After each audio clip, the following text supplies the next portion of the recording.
Okay, good afternoon, students. So today we are going to do midbrain, right? So midbrain is developed from which part of the neural tube?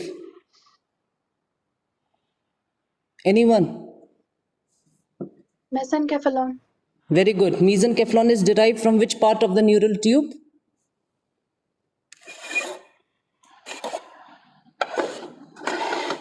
Which part of the neural tube? Mesencephalon is derived from cranial or caudal end? Which part? Cranial. Yes, cranial end. Okay, so cranial end is dilated. I told you initially it forms three primary brain vesicles, and soon these primary brain vesicles they differentiate to form five secondary brain vesicles. Right? Okay. So midbrain is derived from mesencephalon, which is a primary brain vesicle, and it will not differentiate into a secondary brain vesicle. It will remain as it is. Okay. Whereas your prosencephalon, it will differentiate into telencephalon and diencephalon, right? And your rhombencephalon will also differentiate into metencephalon and myelencephalon. Okay. Okay. So already we have done the development of CNS last time. Okay. So here, can you identify the parts of the brain? So have a look here. So you can see the parts of the brain. Okay. You can see the right half of the cerebral hemisphere. Right. You can see the cerebral hemisphere. Okay. In general, that is the blue color shaded area. Then you have the red color shaded area, that is your diencephalon. Then you have the light green shaded area, which is your midbrain. Okay, so your diencephalon and cerebral hemisphere are together derived from prosencephalon, right? Or the forebrain, they will form the forebrain. Your light green area is the midbrain, okay, which is derived from mesencephalon, doesn't differentiate into any further brain vesicle. Okay, then you have the orange color, which is lying just below the midbrain, that is your pons. And below the pons, you have the light blue color, that is your medulla oblongata.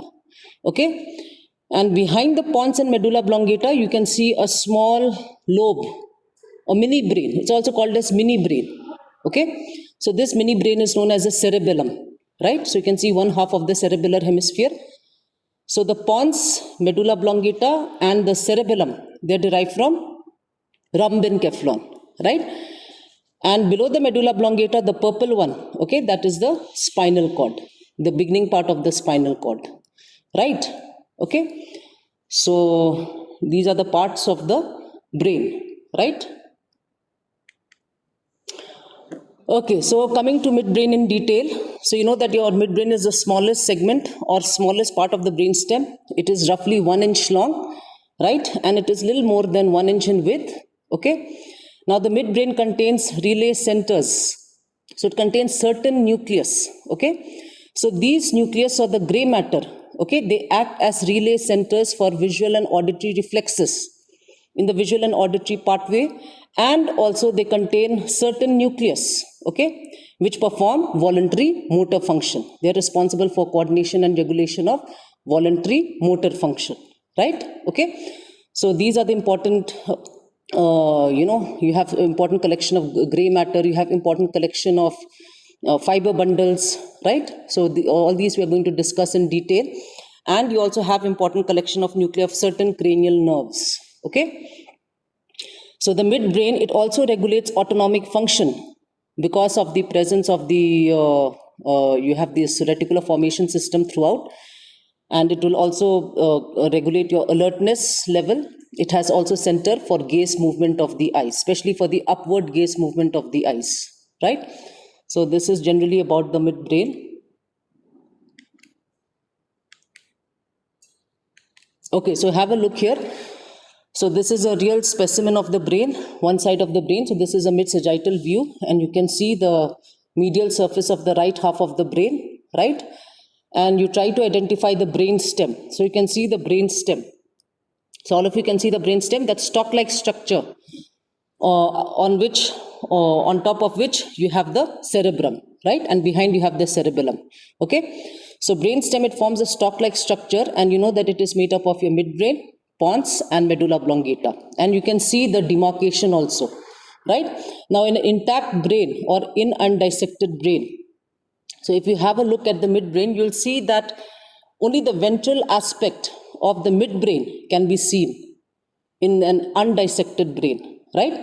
So only the ventral aspect of the midbrain can be seen clearly, whereas the dorsal aspect of the midbrain, okay, which is represented by the presence of 4 colliculi. So you have a pair of superior colliculi and you have a pair of inferior colliculi, okay? So this lies on the posterior aspect of the midbrain. So the posterior aspect of midbrain cannot be seen because it is obscured or it is hidden in view by certain structures. So you have a large bundle of fibers which is known as corpus callosum, which you can see over there. It is labeled corpus callosum. So it is obscured by the posterior end of the corpus callosum, which is known as splenium of corpus callosum, okay? Then it is obscured by the pineal gland. So you have a small pineal gland which is labeled there, okay, which lies immediately below the splenium of the corpus callosum, and from below it is obscured by the cerebellum, okay, by a lobe of the cerebellum. So if you want to be more precise, it is obscured by the anterior lobe of the cerebellum, okay? So these 3 structures, they will obscure or they will hide the posterior surface of the midbrain. So in an undissected brain, okay, like this, so this is an where you have not removed the cerebellum, right? So when the brain is intact, where the cerebellum is there, okay, along with the rest of the brain, you will not be able to visualize or you will not be able to see the posterior surface of the midbrain because it is obscured from view by 3 structures. The posterior end of corpus callosum, which is known as the splenium, then you have the pineal gland and the anterior lobe of cerebellum, right? But you can see the ventral aspect of the midbrain, okay? Now all of you know that your medulla oblongata becomes continuous with the spinal cord at what level? Anyone? What is a landmark? All of you have done the spinal cord, medulla oblongata has been covered. So what is a Foramen landmark? magnum. No. Not foramen magnum. I'm at the Foramen level of magnum. C2. At the level of C2. See, through the foramen magnum, your medulla oblongata is passing. No, spinal cord does not pass through the foramen magnum. What is a landmark? So At the usually we level of say C2. no. So At the level of C1. Posterior arch. no. So usually we say at the level of the upper border. Okay, at the level of the upper border of the first cervical vertebra. Okay, or in other words, you can say at the point of emergence of the first cervical nerve. Okay, so that is a soft tissue landmark.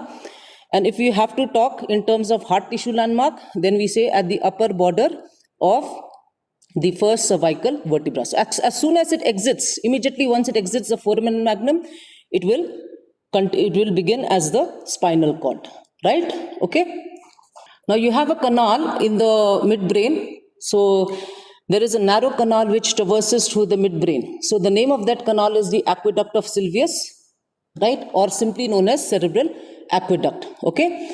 So this narrow tubular canal, that is the aqueduct of Sylvius, it connects the 3rd ventricle, which is the cavity of the diencephalon, with the 4th ventricle, which is the cavity of the rhombencephalon or cavity of the hindbrain, right?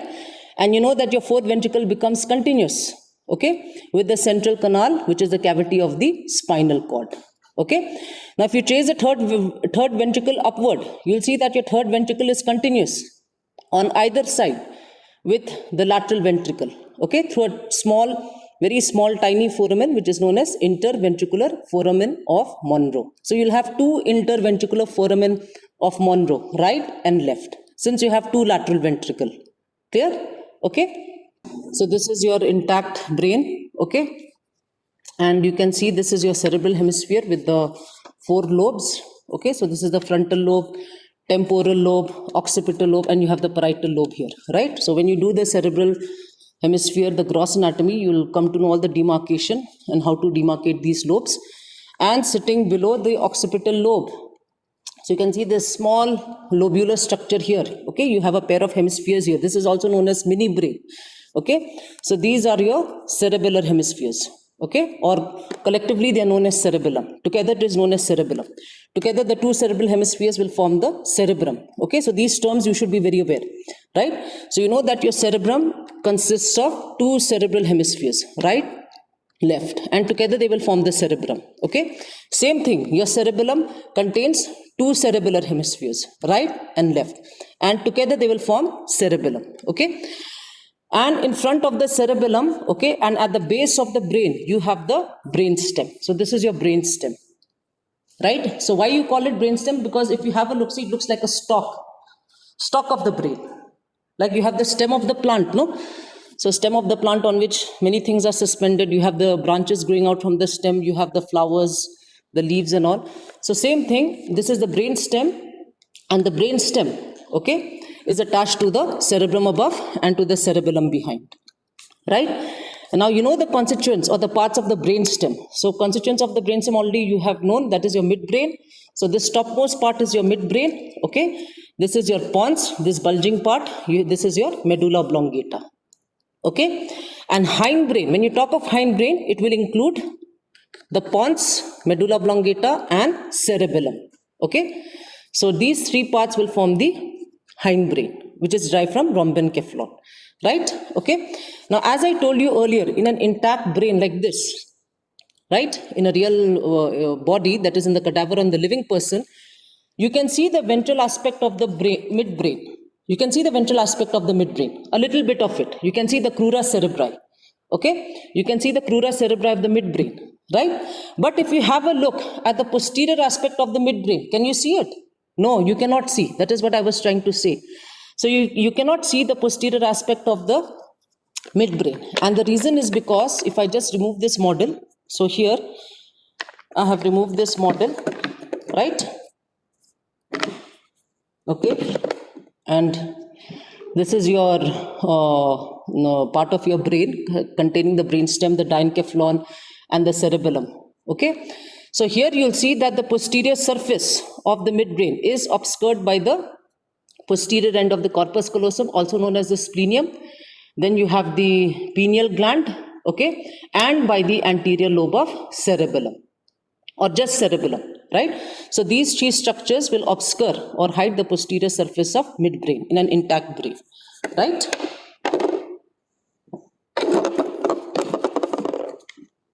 Okay, so come here quickly. So in the base of the brain, what can you see? So this is a more clearer view compared to this. Here you cannot see very nicely the structures, but you have a look at the slide. So you are seeing the base of the brain, and as I already told you, this is the base of the brain. So I will just put it back again.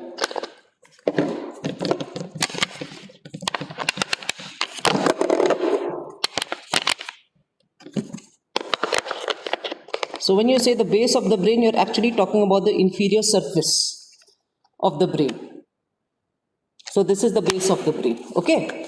So what you're seeing, this is the base of the brain, right? This is the base of the brain. This is the top of the brain, top part of the brain. This is the down part or the anterior inferior surface of the brain, right? And you can see the anterior surface of the brain stem. So you'll see the inferior surface of the brain and the anterior surface of the brain stem. Okay, so this is forming the base of the brain, right? So at the base of the brain, you can see the crura cerebri. So where the midbrain has been outlined in a red circle, you have a look, you can see a large, you can see a pair of large white bundles of nerve fibers. Okay, so these are myelinated nerve fibers and they're very compact. And these crura cerebri, they diverge. Okay, as they go away from pons, they diverge and they enter the corresponding cerebral hemisphere, right? So each crus cerebri will enter the corresponding cerebral hemisphere. And both the crura, okay, they will form the posterolateral boundary of a fossa, which is known as interpeduncular fossa, right? So you can see one crus cerebri, okay, and you can see the other crus cerebri on the other side. So both these crura cerebri together, they form the posterolateral boundary of the interpeduncular fossa, okay? Now other things what you can see, very interesting thing is you can see the emergence of the cranial nerves. So you can see all the emergence of all the 12 pairs of cranial nerves on the base of the brain, right? And emerging from the anterior aspect of the brain stem, okay? So you can see the olfactory nerve, okay? That is the first cranial nerve. Then you can see the optic nerve, that is the second cranial nerve. So olfactory and optic nerve, okay, they emerge from the forebrain. Remember, they emerge from the forebrain, okay? Then you have the oculomotor, the third cranial nerve, which is emerging from the midbrain, the trochlear nerve. Okay, so trochlear nerve also emerges from the midbrain. Then you have the fifth cranial nerve. Okay, so the trigeminal nerve, which is having two roots. You have the sensory root, motor root, and this trigeminal nerve emerges from the pons, from the anterior surface of the pons. Okay, at its junction with middle cerebellar peduncle. Then you have the sixth, seventh, eighth cranial nerves, right? So sixth, that is abducen nerve, seventh is facial, eighth is vestibulocochlear. Okay, these three cranial nerves will emerge from pontomedullary junction. Okay, they emerge from the pontomedullary junction on the surface of the brainstem, right?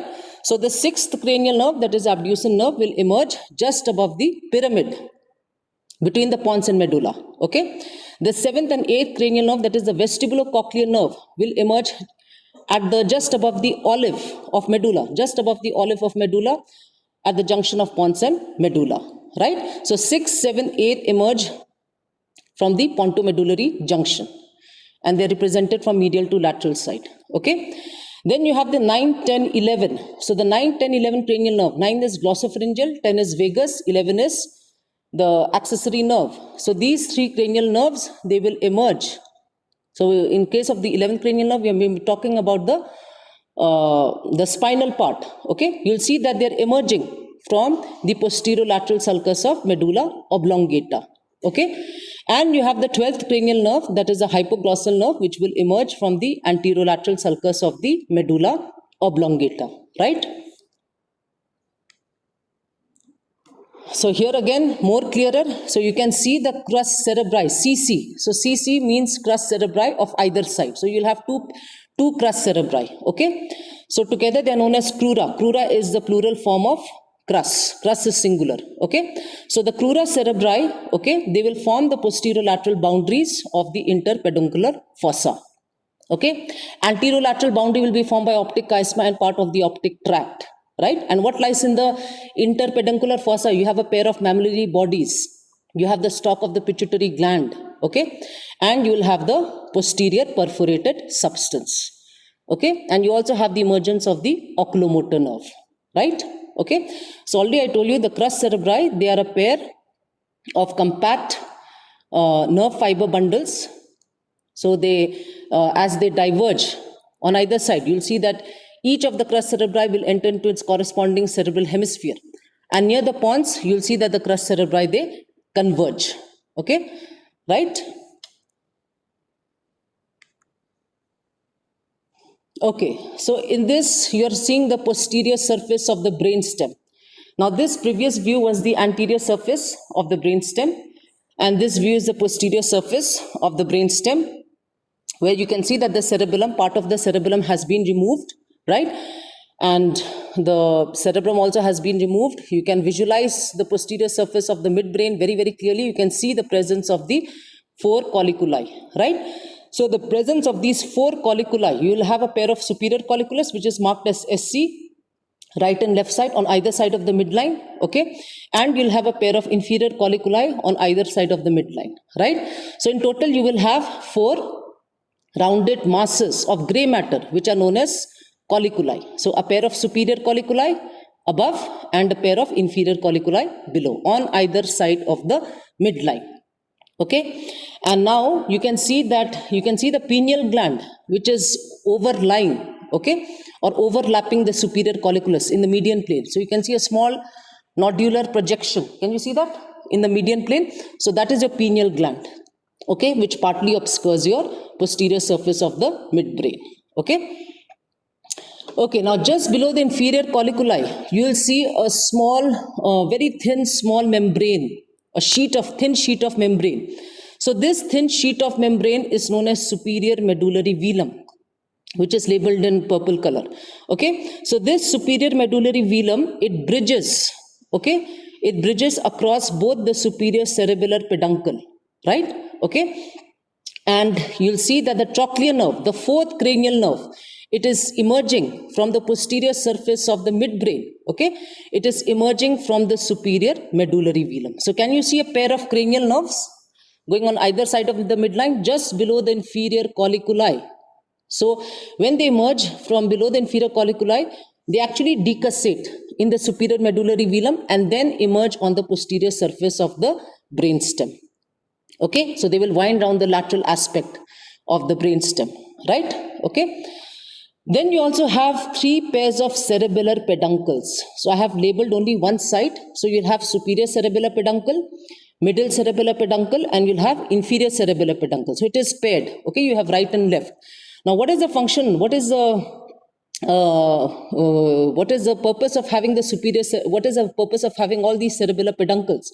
The purpose of having these cerebellar peduncles is to connect the brain stem with cerebellum. Okay, so it will connect the 3 parts of the brain stem with cerebellum. Okay, so your superior cerebellar peduncle will connect with the highest segment of the brain stem, which is the midbrain. Okay, so you know that midbrain is forming the upper part or the upper end of the brain stem. So superior cerebellar peduncle will connect the midbrain with cerebellum, right? Middle cerebellar peduncle will connect pons, which is the intermediate part of the brain stem, with cerebellum. Okay, and your inferior cerebellar peduncle will connect the lowest part of the brainstem, that is your medulla oblongata, with cerebellum. Okay, so through all these cerebellar peduncles, you have important fibers which are running to and fro, connecting your cerebellum, connecting the brainstem, and connecting the cerebral, connecting your cerebrum. Right? Okay. Okay, now let us see the parts. So for descriptive purposes, we have to divide the midbrain, okay, by imaginary lines.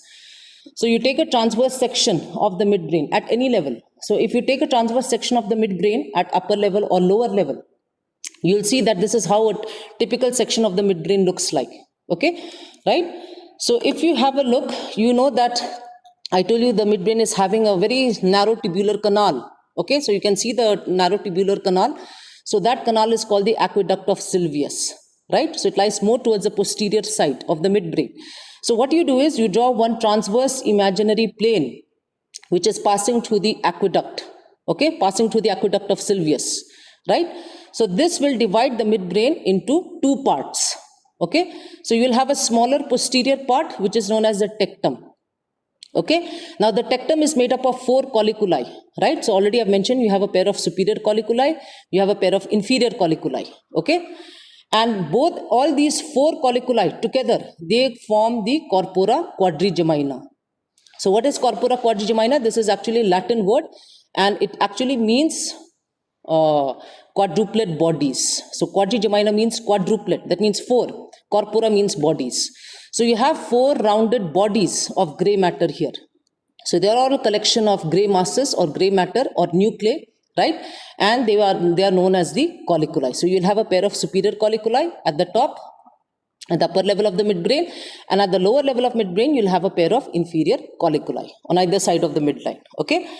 Then in front of the transverse imaginary line, you have a larger anterior part. Okay. So this larger anterior part is divided into a pair of cerebral peduncles. So you'll have a pair of cerebral peduncles, right?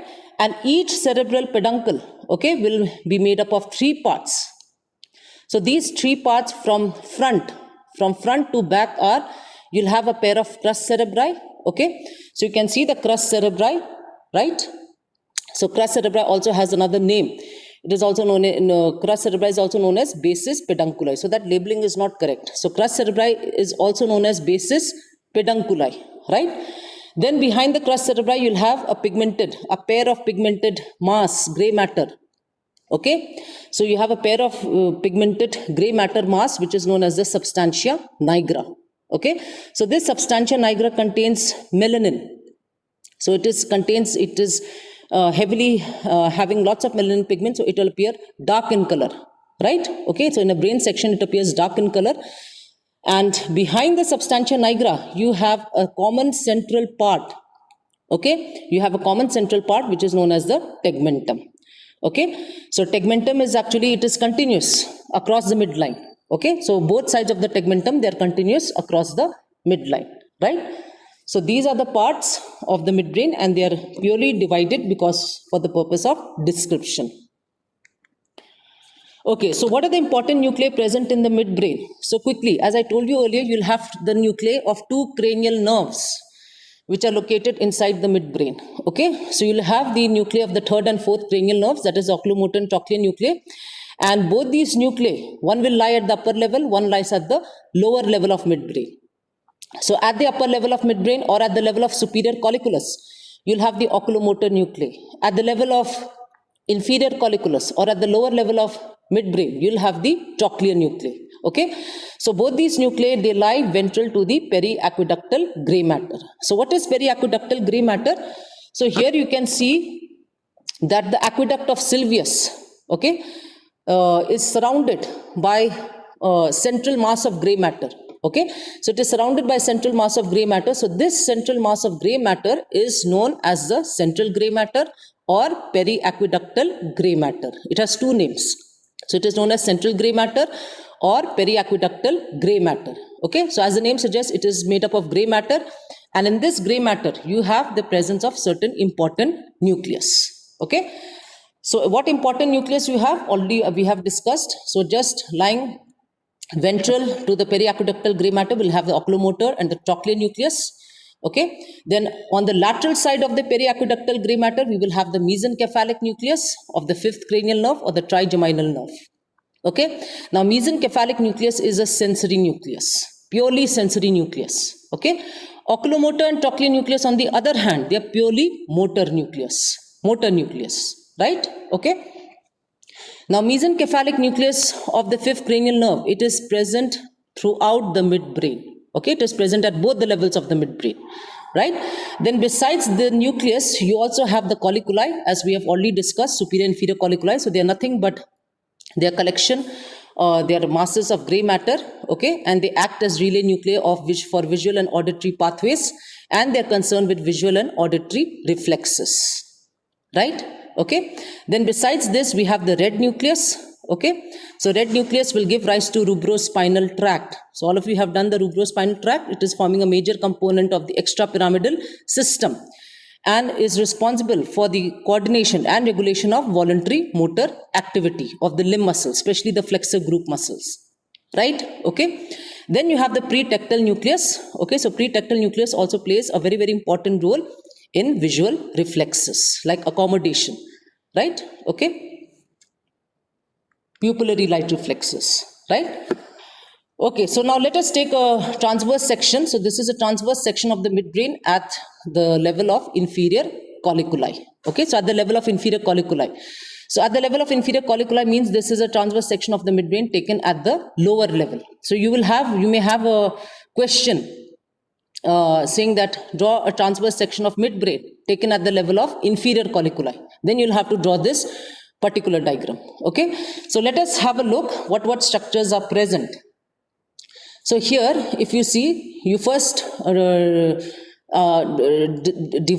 the midbrain into the parts which we have already discussed. So I told you earlier, you draw one imaginary transverse plane passing through the cerebral aqueduct. So the small posterior part behind that plane will be the tectum, and the tectum is occupied by the colliculi. Okay, the four colliculi of the midbrain. So that lies on the posterior surface of the midbrain. Okay, and you have a larger ventral part, okay, which will form the cerebral peduncle. So from front to back, each cerebral peduncle will have a crus cerebri. So you can see the crus cerebri, okay, which are made up of compact bundle of running fibers, longitudinal fibers. Okay, so they are descending from various parts of the cerebrum and going down into the pons, right? Then behind the crus cerebri, you'll have the substantia nigra. Okay, so this substantia nigra is a curved plate of gray matter, right? And it is heavily pigmented with melanin. So those black circles are actually indicating the neurons containing the melanin pigment. So it appears dark in color, right? And behind the substantia nigra, you'll have a large common part which is known as the tegmentum. Okay, which is known as the tegmentum, right?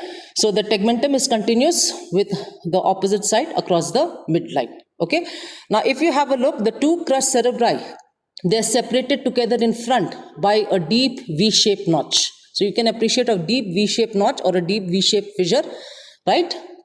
So this deep V-shaped notch is actually, this is actually forming the posterior lateral boundary of the interpeduncular fossa. Okay. Okay, so what structures can we see here? So let us start with the collection of the gray matter. So in the tectum, you'll have the presence of the pair of right and left inferior colliculi. Okay, so inferior colliculi are relay cell stations or relay nucleus, okay, in the pathways of auditory reflexes. So they play important role in auditory reflexes in response to auditory stimuli, right? Then you have the presence of two cranial nerve nuclei, okay, in relation to the central gray matter around the cerebral aqueduct, okay. So you have a rounded mass of gray matter surrounding the cerebral aqueduct, and this is known as the central gray matter or periaqueductal gray matter. And within this gray matter, you have the presence of nucleus of two cranial nerves. So ventral or lying in the anterior part of the central gray matter, you have the nucleus of trochlear nerve, fourth cranial nerve. Now you know that trochlear nerve innervates one particular extraocular muscle of the eyeball. Which muscle is that? Anyone? Trochlear Superior nerve. oblique. Yes. So Superior oblique. SO4, we used to remember like that. Superior oblique muscle. Okay. And what is the action of superior oblique muscle? Anyone? What is the action of superior oblique muscle? So it is responsible for intorsion of the eyeball, depression of the eyeball, and abduction of the eyeball. Okay. So in other words, if we have to use a common language, when the superior oblique muscle contracts, it will bring the eyeball in a downward and lateral gaze. So person will be able to look down infrolaterally for that side. Are you clear? Okay. So the eyeball will move in an infrolateral direction, downward and outward. Okay. So that is the action of the superior oblique muscle. Just keep that in mind. Then in the lateral aspect of the central gray matter, you have another nucleus of cranial nerve, that is a mesencephalic nucleus of cranial of the fifth cranial nerve or the trigeminal nerve. So this is a sensory nucleus. And what is the function of this mesencephalic nucleus? This nucleus is responsible for proprioceptive information. Proprioceptive information from the face region. Okay, from the face region. Right? Trochlear nucleus is purely a motor nucleus. It innervates only one muscle of the eyeball. Okay. So you have two cranial nerve nuclei, which we have already discussed. Right? So these are the important nucleus or important masses of gray matter which are located in the midbrain. And of course, you have the substantia nigra. Now, substantia nigra contains lots of cell bodies of neurons which are heavily pigmented. The cytoplasm contains neuromelanin or simply melanin. Okay. So since it contains so much of melanin pigment, it appears darkish in color. Right? Okay. Now this substantia nigra, if you see the medial part of the substantia nigra, it is more thicker compared to the lateral part of the substantia nigra, which is narrow. Okay. And substantia nigra is again divided into two parts. You have the dorsal thinner part, which is known as the pars compacta, and you have the medial larger part, which is known as the pars reticularis. Okay. Now the pars compacta, that is the dorsal lateral part, the thin part of the substantia nigra. This is mainly containing dopaminergic neurons. Okay, dopaminergic neurons. Okay, so these neurons will secrete dopamine. Okay, so this dopamine, the neurotransmitter, it will be carried, okay, to certain nucleus of the basal ganglia. So it will be carried to a certain nucleus of the basal ganglia, like the caudate nucleus, lentiform nucleus, which are parts of your basal ganglia, okay, to the axons, okay, of these neurons, the axons of these neurons which are located here, right? So these axons are collectively known as nigrostriatal fibers, right?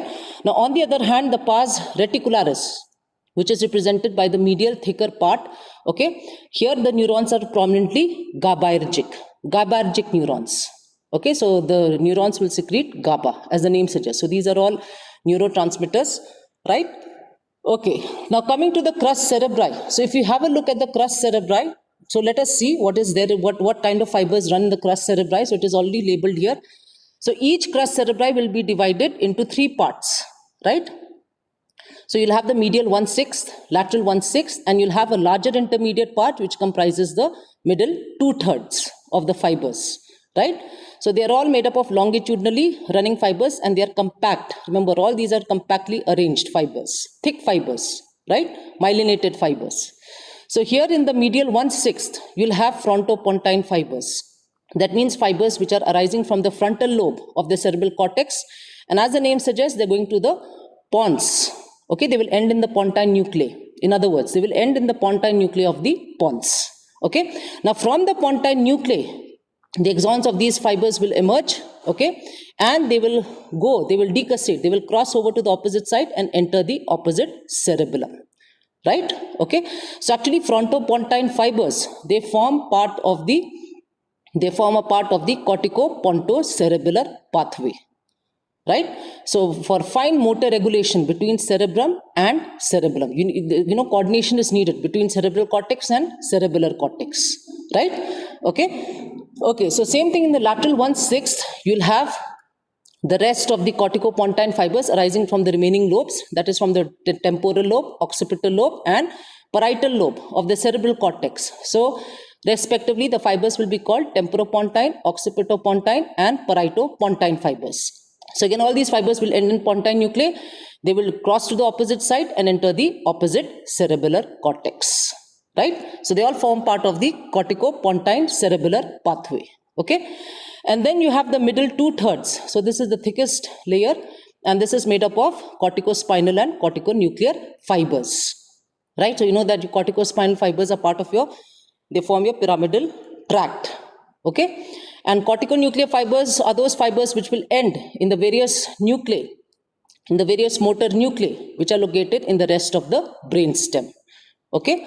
So they are known as corticonuclear. Nuclear means ending in various motor nuclei in the brain stem, not going to the spinal cord, but ending in the brain stem, right? Okay, so these are the white fibers which are present in the crus cerebri. Then let us see what kind of white fibers are present in the tegmentum of each cerebral peduncle. So in the tegmentum of each cerebral peduncle, okay, in the central part, okay, occupying the ventral aspect of the tegmentum, in the central part, you have a large collection of decussation of fibers. So you can see the fibers are crossing from one side to the other side. So these fibers are formed by the decussation of superior cerebellar peduncle. Okay. So as I told you, your superior cerebellar peduncle will connect your cerebellum with midbrain. Connect cerebellum with midbrain.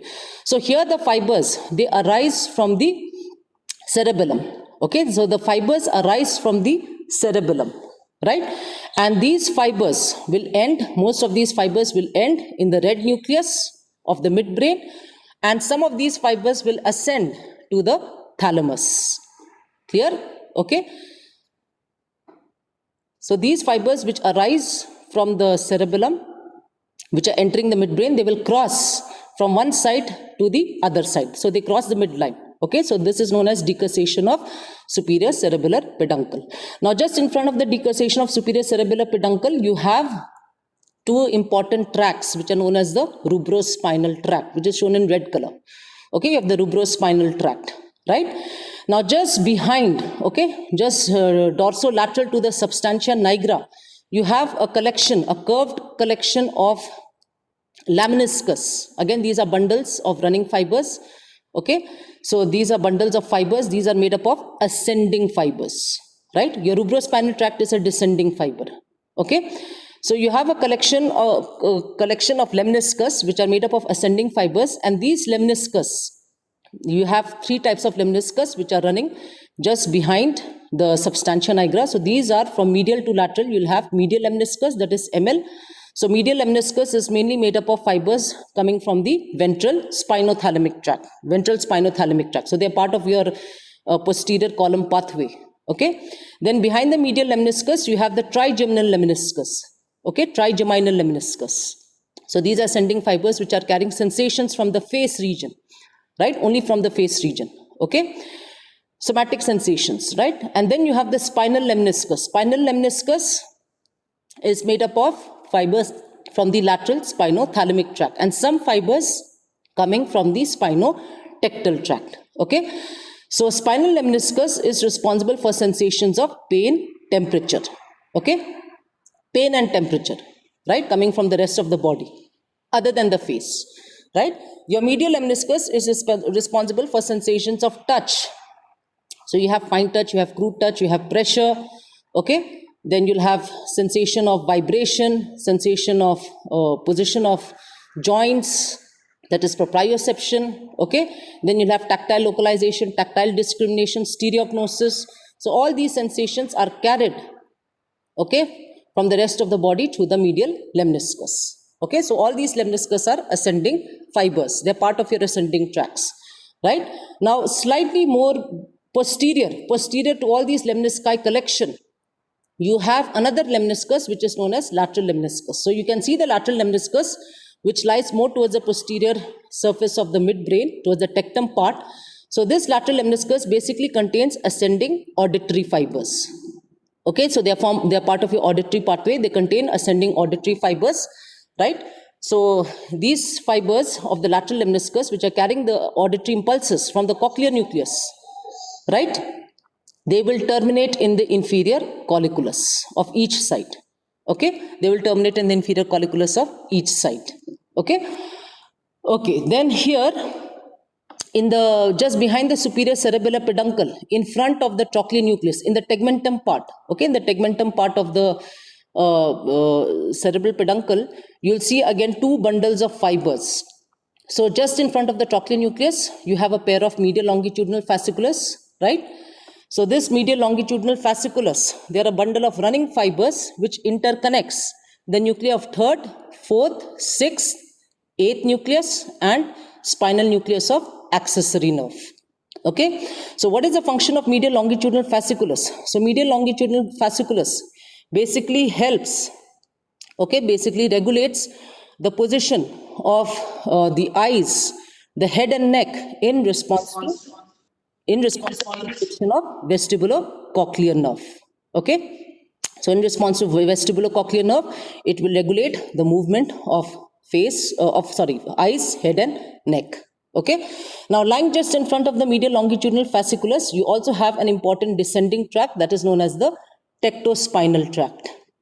So tectospinal tract, they are a collection of nerve fibers whose neurons originate from superior colliculus. So the neurons originate from superior colliculus and they will descend down to the spinal cord, forming the tectospinal tract. Right? Okay. Now, so we have finished. So this is the TS, the transverse section of the lower midbrain at the level of inferior colliculi. Okay. So please remember what are the important nucleus present at this level.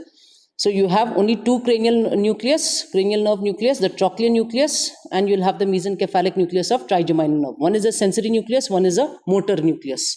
Okay, and the other collection of gray matter is the inferior colliculus, right?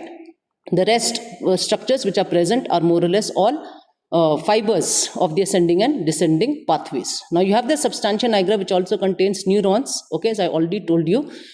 Okay, now regarding the trochlear nucleus, so if you have a look at the trochlear nucleus, your trochlear nucleus is giving rise to the trochlear nerve. So each trochlear nucleus will give rise to each trochlear nerve, okay?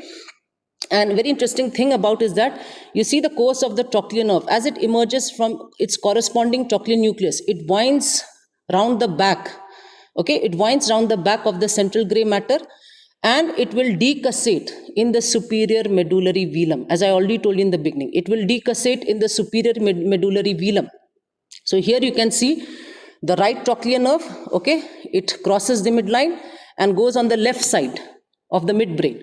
So same thing with the left trochlear nerve, crosses the midline and goes on the right side, right?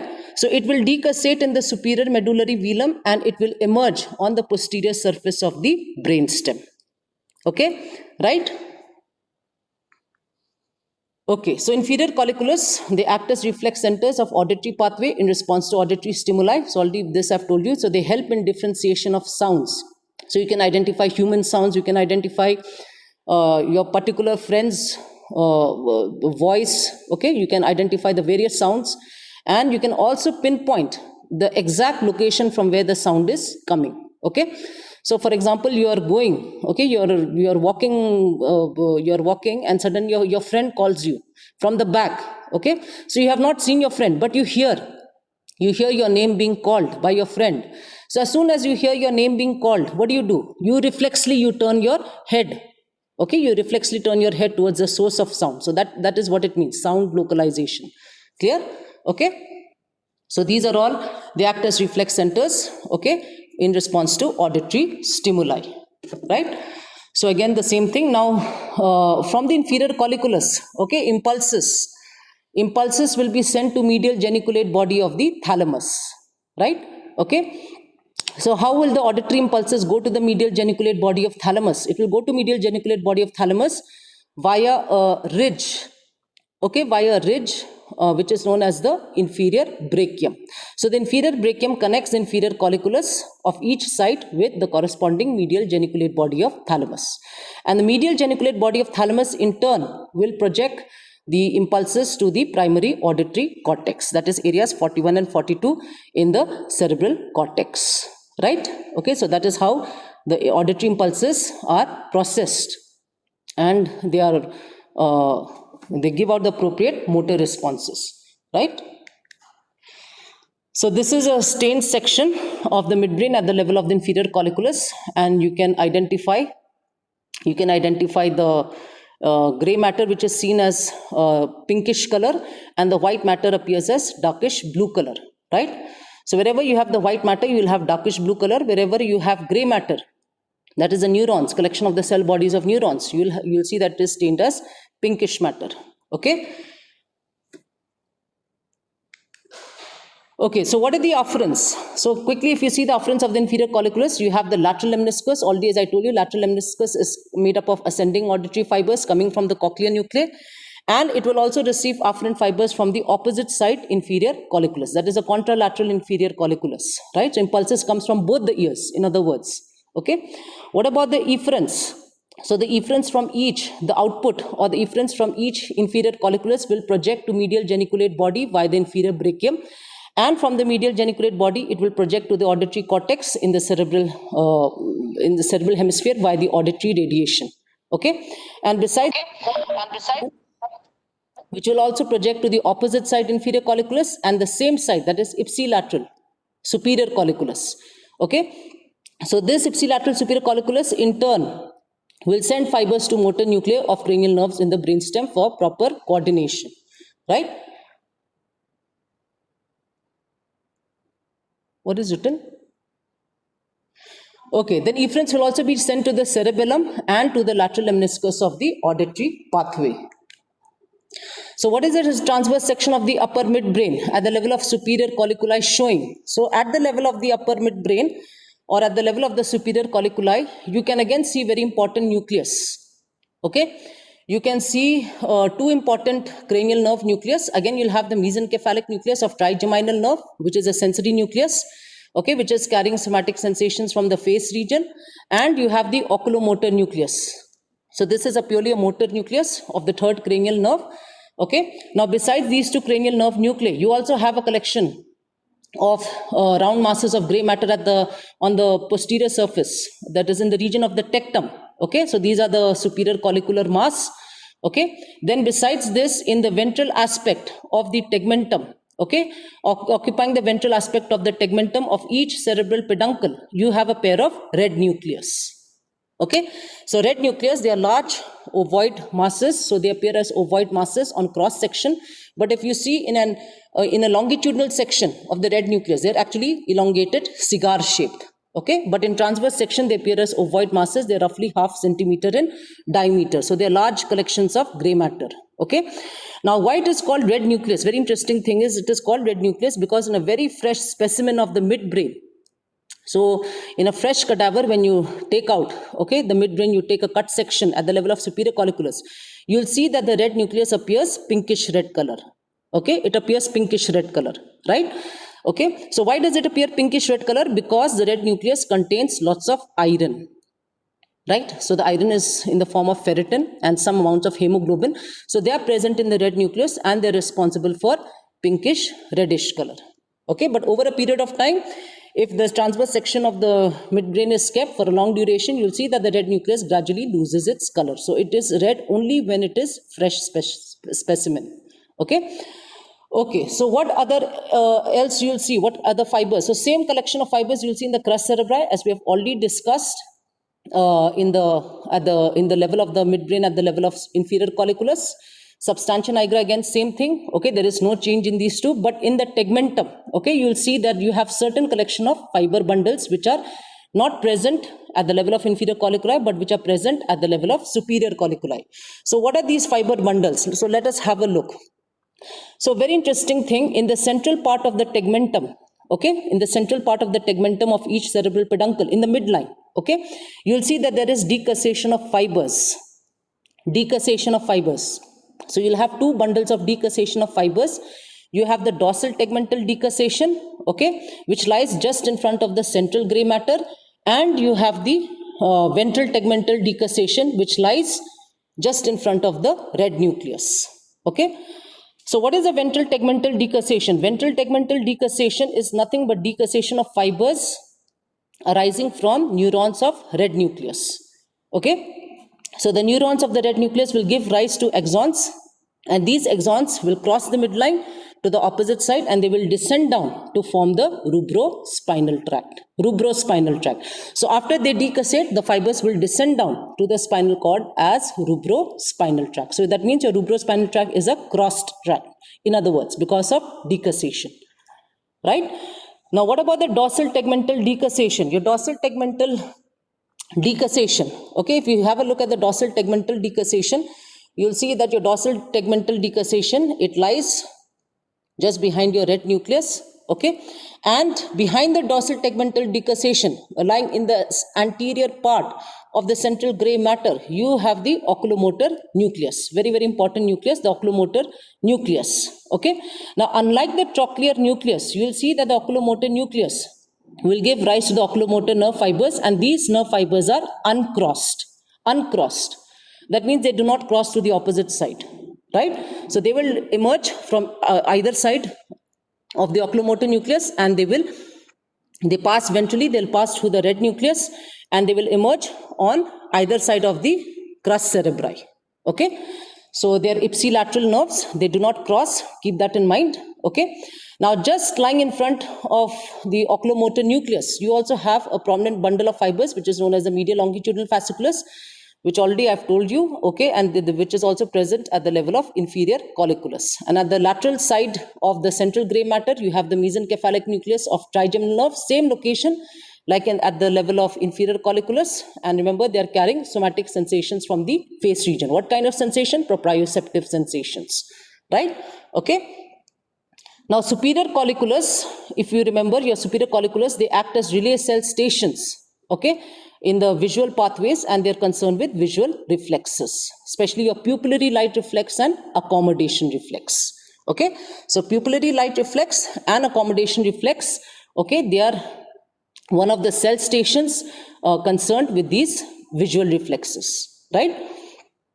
Now, cranial to the superior colliculus, okay, and lying just in front of it, you have a very small pair of nucleus, which is known as a pretectal nucleus. So, pretectal nucleus is actually the main nucleus, which is concerned, along with Edinger-Westphal nucleus, they're concerned with pupillary light reflexes and accommodation reflexes, okay. So, that is the thing. And then you have the lemniscus, medial lemniscus, trigeminal lemniscus, spinal lemniscus. So, they're present just lateral to the red nucleus and behind the substantia nigra, right? Okay, and here you will not have the lateral lemniscus. Lateral lemniscus is absent because you know that this is a section taken at the level of superior colliculus. So lateral lemniscus contains ascending auditory fibers, okay, which will end in inferior colliculus. Okay, so keep that in mind. Okay, what is dorsal tegmental decussation caused by? I forgot to tell you. So dorsal tegmental decussation is nothing but the crossing of fibers, okay, arising from the superior colliculus and descending down to the spinal cord. So they will form a tract which is known as the tectospinal tract, okay. So tectospinal tract you saw, which was lying at the level of the inferior colliculus, lying just in front of the medial longitudinal fasciculus, okay.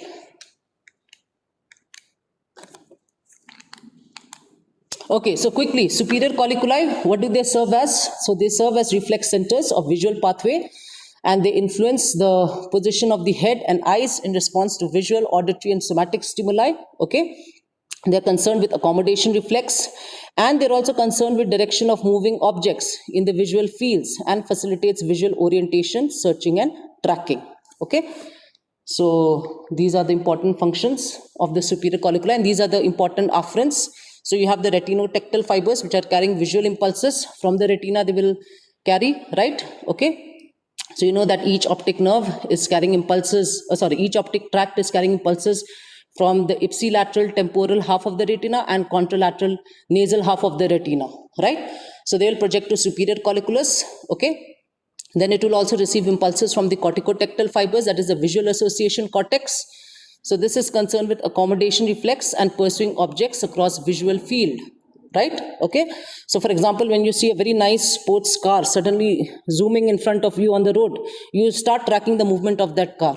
Automatically your eyes will go across where the car is moving. Okay. So all these reflexes are done by the superior colliculus. Okay.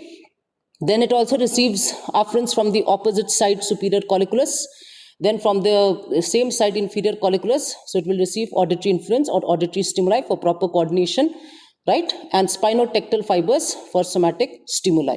Okay. So these are the important afferents, and efferents are, so what are the fibers which will arise from the superior colliculus? So you have the tectospinal tract. Okay. So they will first cross to the opposite side, forming the dorsal tegmental decussation, and they will descend down, okay, to the rest of the brainstem and the rest of the spinal cord as the tectospinal tract, tectonuclear tract. Okay. So tectonuclear tract are those fibers which will end in the brainstem. So which nuclei of the brainstem, which nuclei of the cranial nerves in the brainstem? The third, fourth, sixth, seventh, and 11th cranial nerves, the spinal part of 11th cranial nerves. Okay. Then also you have the tectopontine fibers. So these are part of your tectopontocerebellar pathway for proper coordination with cerebellum. So this is a section through the brainstem taken at the superior colliculus. So this is a special stain, okay, and you can see the nerve fibers. So they're all appear bluish color, dark bluish color, whereas the neurons or the nucleus will appear as light pinkish color. Okay. So you can see the large masses of red nucleus. You can see the superior colliculus. Okay, now one thing about the oculomotor nucleus. So I told you that the oculomotor nucleus is lying in the ventral part of the central gray matter at the level of superior colliculus. Okay, now at this level, both the oculomotor nucleus seem to lie very close to each other. So they form a complex which is known as oculomotor nuclear complex. Okay, and a part of this oculomotor nuclear complex is you have one important nucleus which is also part of this nuclear complex, and that is your Edinger-Westphal nucleus. So Edinger-Westphal nucleus is a part of your oculomotor nuclear complex. So this Edinger-Westphal nucleus will give rise to preganglionic parasympathetic fibers, and these preganglionic parasympathetic fibers, they will travel through the oculomotor nerve and they will synapse in the ciliary ganglion, and postganglionic fibers will arise from the ciliary ganglion, pass through a branch of the oculomotor nerve and innervate the ciliaris and sphincter pupillae muscle. So ciliaris muscle is responsible for accommodation, and sphincter pupillae muscle is responsible for constriction of the pupil or contraction of the pupil. Okay. So when you shine when you shine the light into the eyes of one eye, you'll see that immediately the pupil of that eye in which the light is shown, it automatically constricts. So that is known as direct pupillary light reflex. Okay. Now at the same time, simultaneously, as soon as you shine the light on that side of the eye, you'll see that the opposite pupil, okay, the opposite pupil of the other eye where the light is not shown, that will also reflexly contract. So that reflex is known as consensual pupillary light reflex. Right? Okay. So that is mediated by Edinger-Westphal nucleus and pretectal nucleus. Okay. Then substantia nigra, briefly. So this you will do in detail. It is connected with the basal ganglia. Right. So which part of the basal ganglia? You'll have afferent and efferent fibers connecting the striatum of basal ganglia. So mainly the caudate nucleus and the putamen. So together they form the striatum of basal ganglia. It will also give projection fibers to lentiform nucleus. Okay. Then as I already told you that neurons in the pars compacta of substantia nigra, they secrete the neurotransmitter dopamine. So in other words, the neurons are dopaminergic neurons. Okay. So these dopamine, okay, they travel via the axons of nigrostriatal fibers to the striatum of basal ganglia. So they regulate motor activity. Fine coordination of motor activity is done by dopamine. So what happens in Parkinson's disease? In Parkinson's disease, you'll see that dopamine is reduced. Why the dopamine is reduced? Because of degeneration of neurons in the striatum. Okay, so degeneration of neurons in the striatum will result, okay, in reduction of dopamine, right?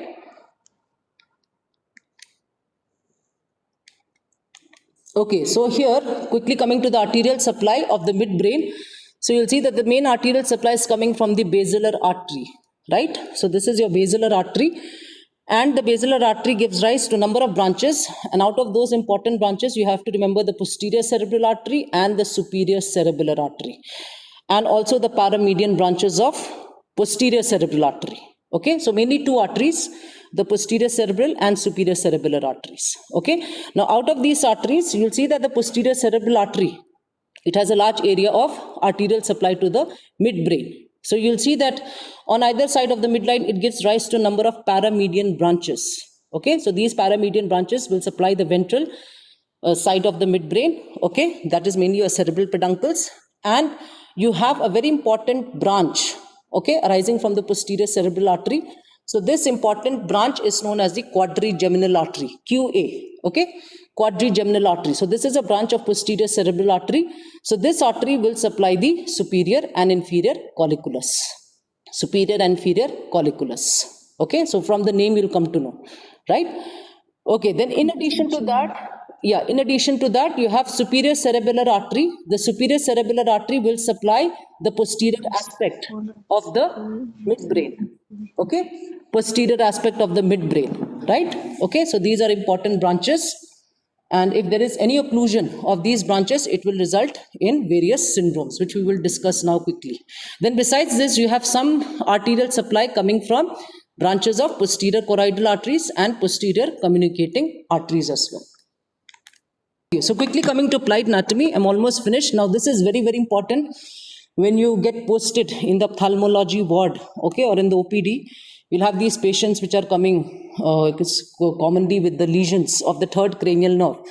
So any lesion which affects the third cranial nerve, there can be many causes, okay, vascular occlusion or tumors in the brain, right, or congenital causes, right, okay, so or because of traumatic injury to the third cranial nerve. So it always causes ipsilateral lower motor neuron paralysis. It is always same sided.